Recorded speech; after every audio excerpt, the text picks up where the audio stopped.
Insiders, we are back with another exciting edition of Newsflash, YouTube's informal way of letting you know what all of the teams in YouTube are doing to make this the best video platform out there for you. So let's talk about last week's video and any feedback that I got from that. There was one main piece of feedback, which was echo. Now, I'm a little bit restricted with where I can film. Where I live, so it's a relatively large room.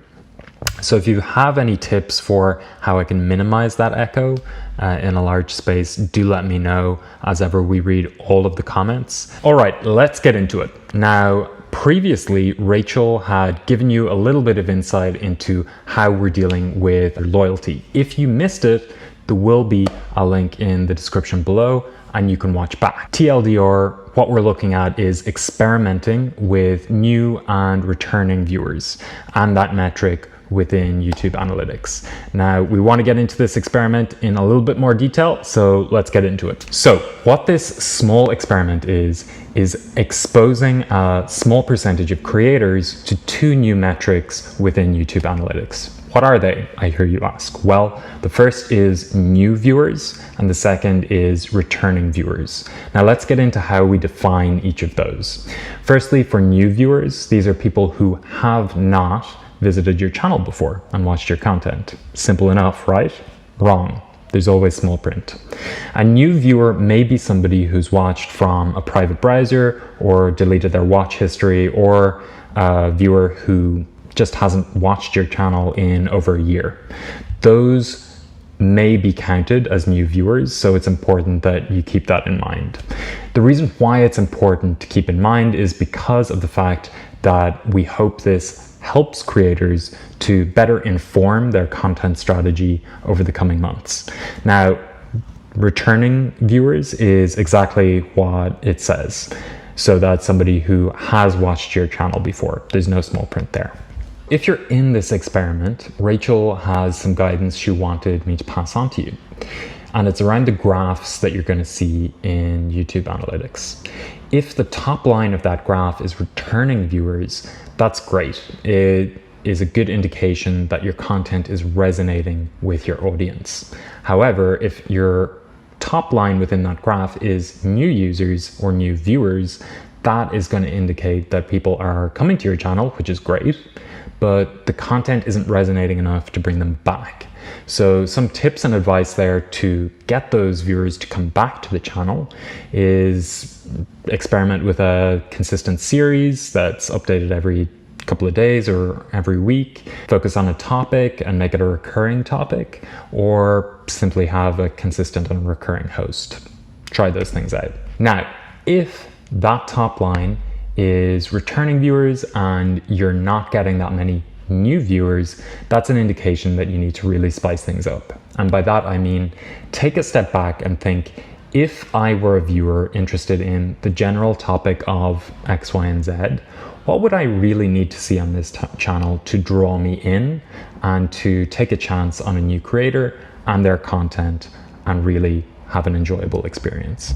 So for example, a creator who uploads a title and a video along the lines of "I bought a new home" probably isn't going to resonate with new viewers who don't know you yet. However, if it's more general, like "Here's my guide to home improvements," that's something that's accessible to almost everyone.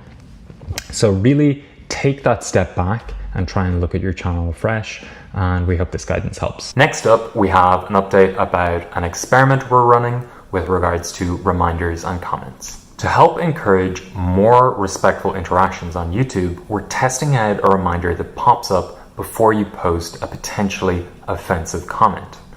That will allow you to take a moment to pause and reflect on what you're about to post, or to re-edit it before you actually post it. Important to note that even if your post doesn't trigger that reminder, it can still be taken down if it's found to be in violation of community guidelines.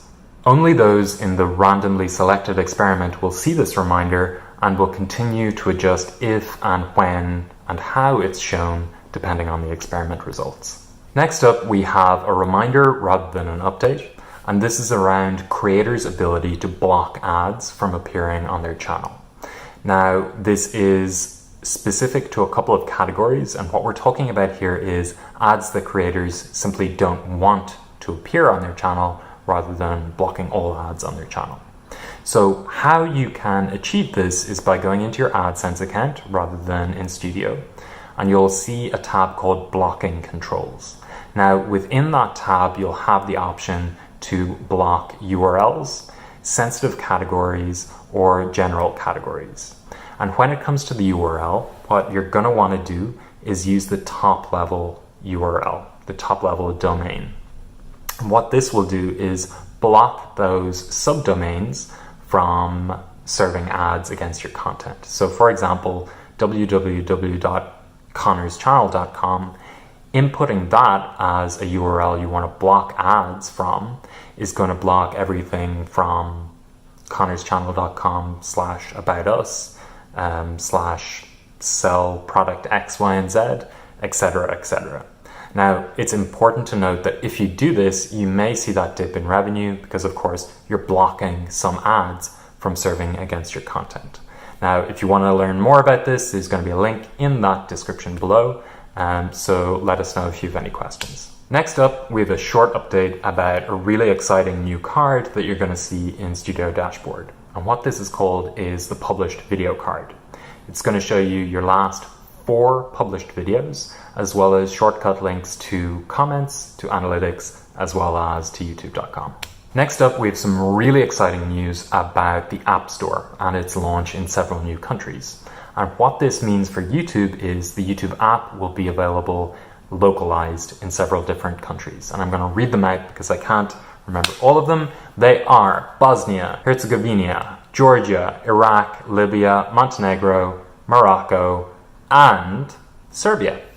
So previously users could access YouTube by using another region in the App Store, but that's no longer necessary, and that's a commitment to us going global and trying to provide you, the creator community, with access to all of these audiences in a way that's streamlined and more comfortable for them.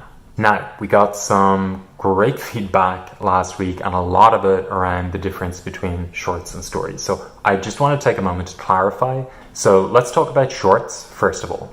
What the creation tools are going to do is produce individual 15-second video snapshots. That said, any videos that are up to 60 seconds in duration are going to be eligible for the shelf. Those shorts are going to appear on your channel like any other video, and that means that they're going to be available in the videos tab on your channel and within any portion of your channel homepage that you dedicate to a certain content category.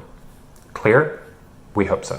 Now, let's talk about stories. They are lightweight, short form, vertical videos or images. They are available for 7 days as a slideshow of multiple shorts or images, and they are available to subscribers via the subscription feed and to all viewers via the homepage and watch page. We'll be posting more information about shorts and maybe even doing a little demo to make sure that we, or rather I, know exactly what I'm talking about. So keep on giving us this feedback. It's all being passed on to the product teams. We really appreciate you taking the time to provide it to us. Last week, we asked for a piece of trivia, and the question was, YouTube is available in a multitude of languages, but how many languages is YouTube navigatable through? The answer is 76, and the winner is Halberry. So congratulations, Halberry. Some great content there. Thanks so much for engaging. Now, I'm going to propose something wild, and that is that we pause the trivia question for 1 week. And that is because of the fact that, to be honest, I need your help. We have 353,000 subscribers, and we value each one of them, and we want some more. And the reason why we want to grow this channel is because for a platform that is as big as YouTube, it can often be difficult to communicate with an audience of 2 billion users and hundreds of thousands of creators. We found this channel is a really great way not only of getting the word out in a human way, which is always good, but also hearing your feedback.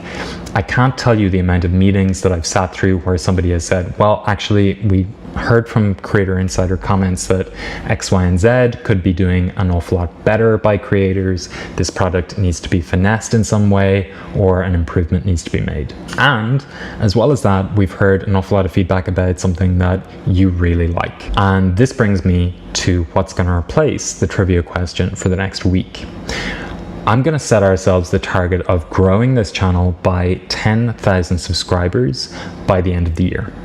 And I want you to join me on that journey.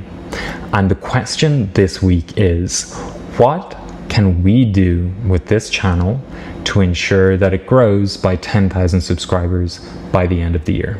We're going to pick the top 3 ideas from the comments below, and we're going to implement them. So next week, I'll be calling out the top 3 ideas as well as the people who proposed them. So those 3 people will be next week's winners. So thanks so much for watching this week. We'll be back next week as ever. And from shorts to the comments and the reminder to everything else that I've talked about, make sure you tell us what you think in the comments below. We read through every single one of them. We summarize them for each team that has given us an update to give to you. So always worthwhile to tell us exactly what you're thinking. Thanks so much. Ciao for now.